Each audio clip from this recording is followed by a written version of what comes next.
alimento em toda a região, pois a fome era rigorosa. Tanto o Egito como Canaã desfaleciam por causa da fome. José recolheu toda a prata que circulava no Egito e em Canaã, dada como pagamento do trigo que o povo comprava, e levou-a ao palácio do faraó.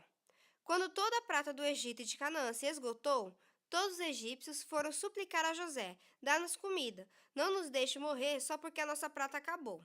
E José lhes disse: tragam então os seus rebanhos, e em troca lhes darei trigo, uma vez que a prata de vocês acabou. E trouxeram a José os rebanhos, e ele deu-lhes trigo em troca de cavalos, ovelhas, bois e jumentos. Durante aquele ano inteiro, ele os sustentou em troca de todos os seus rebanhos. O ano passou, e no ano seguinte voltaram a José dizendo: não temos como esconder de ti, meu senhor, que uma vez que a nossa prata acabou e os nossos rebanhos lhe pertencem, nada mais nos resta para oferecer, a não ser os nossos próprios corpos e as nossas terras. Não deixe que morramos e que as nossas terras pereçam diante dos teus olhos. Compra-nos e compra as nossas terras em troca de trigo, e nós, com as nossas terras, seremos escravos do faraó. Dá-nos sementes para que sobrevivamos e não morramos de fome, a fim de que a terra não fique desolada. Assim, José comprou todas as terras do Egito para o faraó. Todos os egípcios tiveram que vender os seus campos, pois a fome os obrigou a isso. A terra tornou-se propriedade do faraó. Quanto ao povo, José o reduziu à servidão, de uma à outra extremidade do Egito. Somente as terras dos sacerdotes não foram compradas, porque, por lei, esses recebiam sustento regular do faraó, e disso viviam. Por isso, não tiveram que vender as suas terras. Então José disse ao povo: ouçam, hoje comprei vocês e suas terras para o faraó. Aqui estão as sementes para que cultivem a terra, mas vocês darão a quinta parte das suas colheitas ao faraó. Os outros 4/5 ficarão para vocês, como sementes para os campos e como alimento para vocês, seus filhos e os que vivem em suas casas. Eles disseram: meu senhor, tu nos salvaste a vida. Visto que nos favoreceste, seremos escravos do faraó. Assim, quanto à terra, José estabeleceu o seguinte decreto no Egito, que permanece até hoje: 1/5 da produção pertence ao faraó. Somente as terras dos sacerdotes não se tornaram propriedade do faraó. Os israelitas se estabeleceram no Egito, na região de Gósen. Lá adquiriram propriedades, foram prolíferos e multiplicaram-se muito. Jacó viveu 17 anos no Egito, e os anos da sua vida chegaram a 147. Aproximando-se a hora da sua morte, Israel chamou seu filho José e lhe disse: se quer agradar-me, põe a mão debaixo da minha coxa e prometa que será bondoso e fiel comigo. Não me sepulte no Egito. Quando eu descansar com meus pais, leve-me daqui do Egito e sepulte-me junto a eles. José respondeu: farei como o senhor me pede. Mas Jacó insistiu: jure-me. E José lhe jurou. E Israel curvou-se apoiado em seu bordão. Algum tempo depois, disseram a José: seu pai está doente. E ele foi vê-lo, levando consigo seus 2 filhos, Manassés e Efraim, e anunciaram a Jacó: seu filho José veio vê-lo. Israel reuniu suas forças e assentou-se na cama. Então disse Jacó a José: o Deus Todo-Poderoso apareceu-me em luz, na cidade de Canaã, e ali me abençoou, dizendo: eu farei prolífero e o multiplicarei. Farei de você uma comunidade de povos e darei esta terra por propriedade perpétua aos seus descendentes. Agora, pois, os seus 2 filhos que lhe nasceram no Egito, antes da minha vinda para cá, serão reconhecidos como meus. Efraim e Manassés serão meus, como são meus Ruben e Simeão. Os filhos que lhe nasceram depois deles serão seus. Serão convocados sob o nome dos seus irmãos para receberem sua herança. Quando eu voltava de Padã, para minha tristeza, Raquel morreu em Canaã, quando ainda estávamos a caminho, a pouca distância de Efrata. Eu a sepultei ali, ao lado do caminho para Efrata, que é Belém. Quando Israel viu os filhos de José, perguntou: quem são estes? Respondeu José a seu pai: são os filhos que Deus me deu aqui. Então Israel disse: traga-os aqui, para que eu os abençoe. Os olhos de Israel já estavam enfraquecidos por causa da idade avançada, e ele mal podia enxergar. Por isso, José levou seus filhos para perto dele, e seu pai os beijou e os abraçou. E Israel disse a José: nunca pensei que veria sua face novamente, e agora Deus me concede ver também os seus filhos. Em seguida, José os tirou do colo de Israel e curvou-se com o rosto em terra. E José tomou os 2, Efraim à sua direita, perto da mão esquerda de Israel, e Manassés à sua esquerda, perto da mão direita de Israel. e os aproximou dele. Israel, porém, estendeu a mão direita e a pôs sobre a cabeça de Efraim, embora este fosse o mais novo, e cruzando os braços, pôs a mão esquerda sobre a cabeça de Manassés, embora Manassés fosse o filho mais velho. E abençoou a José, dizendo: Que o Deus, a quem serviram meus pais Abraão e Isaque, o Deus que tem sido meu pastor em toda a minha vida, até o dia de hoje, o anjo que me redimiu de todo mal, abençoe estes meninos. Sejam eles chamados pelo meu nome e pelos nomes de meus pais, Abraão e Isaque, e cresçam muito na terra. Quando José viu seu pai colocar a mão direita sobre a cabeça de Efraim, não gostou. Por isso, pegou a mão do pai, a fim de mudá-la da cabeça de Efraim para a de Manassés. E lhe disse: Não, meu pai, este aqui é o mais velho. Põe a mão direita sobre a cabeça dele. Mas seu pai recusou-se e respondeu: Eu sei, meu filho, eu sei. Ele também se tornará um povo. Também será grande. Apesar disso, seu irmão mais novo será maior do que ele, e seus descendentes se tornarão muitos povos. Assim, Jacó os abençoou naquele dia, dizendo: O povo de Israel usará os seus nomes para abençoar uns aos outros com essa expressão: Que Deus faça a você como fez a Efraim e a Manassés. E colocou Efraim à frente de Manassés. A seguir, Israel disse a José: Estou para morrer, mas Deus estará com vocês e os levará de volta à terra de seus antepassados. E a você, como alguém que está acima de seus irmãos, dou a região montanhosa que tomei dos amorreus, com a minha espada e com o meu arco. Então Jacó chamou seus filhos e disse: Ajuntem-se a meu lado para que eu lhes diga o que lhes acontecerá nos dias que virão. Reúnam-se para ouvir, filhos de Jacó, ouça o que diz Israel, seu pai. Ruben, você é meu primogênito, minha força, o primeiro sinal do meu vigor, superior em honra, superior em poder. Turbulento como as águas, já não será superior, porque você subiu à cama de seu pai, ao meu leito, e o desonrou. Simeão e Levi são irmãos. Suas espadas são armas de violência. Que eu não entre no conselho deles, nem participe da sua assembleia, porque em sua ira mataram homens, e a seu bel prazer aleijaram bois, cortando-lhes o tendão. Maldita seja a sua ira, tão tremenda, e a sua fúria, tão cruel. Eu os dividirei pelas terras de Jacó, e os dispersarei em Israel. Judá, seus irmãos o louvarão. Sua mão estará sobre o pescoço dos seus inimigos. Os filhos de seu pai se curvarão diante de você.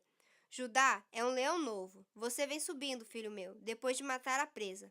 Como um leão, ele se assenta e deita-se como uma leoa. Quem tem coragem de acordá-lo? O cetro não se apartará de Judá, nem o bastão de comando de seus descendentes, até que venha aquele a quem ele pertence, e a ele as nações obedecerão. Ele amarrará seu jumento a uma videira, e o seu jumentinho ao ramo mais seleto. Lavará no vinho as suas roupas, no sangue das uvas as suas vestimentas. Seus olhos serão mais escuros que o vinho, seus dentes mais brancos que o leite. Zebulon morará à beira-mar e se tornará um porto para os navios. Suas fronteiras se estenderão até Sidom. Issacar é um jumento forte, deitado entre as suas cargas.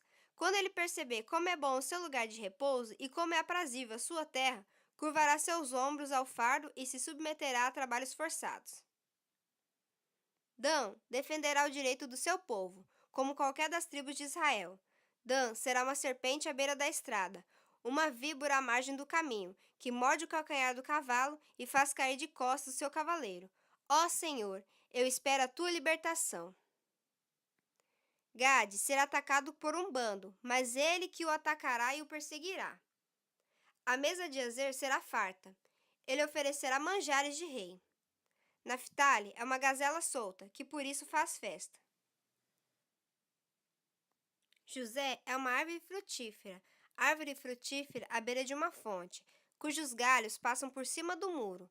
Com rancor, arqueiros o atacaram, atirando-lhe flechas com hostilidade, mas o seu arco permaneceu firme, os seus braços continuaram fortes, ágeis para atirar, pela mão do poderoso Jacó, pelo nome do pastor, a rocha de Israel, pelo Deus de seu pai, que ajuda você, o Todo-Poderoso, que o abençoa com bênçãos do alto céu, bênçãos das profundezas, bênçãos da fertilidade e da fartura.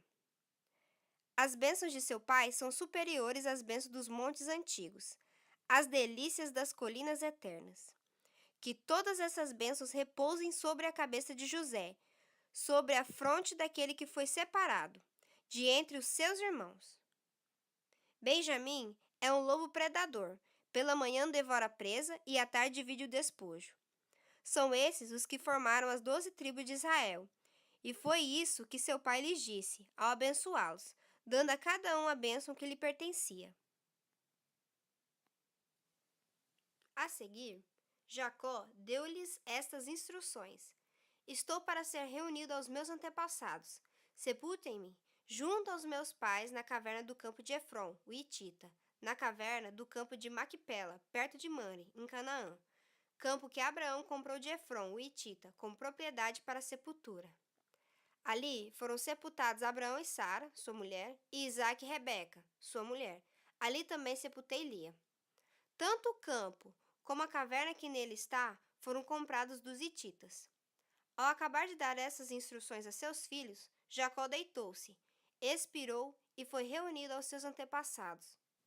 José atirou-se sobre seu pai, chorou sobre ele e o beijou.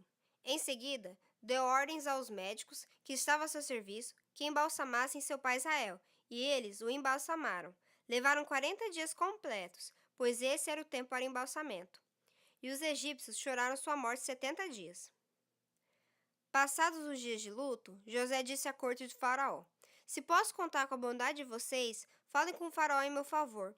Digam-lhe que meu pai fez-me prestar-lhe o seguinte juramento: Estou à beira da morte. Sepulte-me no túmulo que preparei para mim na terra de Canaã. Agora, pois, peçam-lhe que me permita partir e sepultar meu pai. Logo depois voltarei. Respondeu o Faraó: Vá e faça o sepultamento de seu pai, como este o fez jurar. Então José partiu para sepultar seu pai. Com ele foram todos os conselheiros do Faraó, as autoridades da sua corte e todas as autoridades do Egito. E além deles, todos da família de José, os seus irmãos e todos da casa de seu pai. Somente as crianças, as ovelhas e os bois foram deixados em Gósen. Carruagens e cavaleiros também o acompanharam. A comitiva era imensa. Chegando à beira de Atade, perto do Jordão, lamentaram-se em alta voz, com grande amargura. E ali José guardou 7 dias de pranto pela morte de seu pai.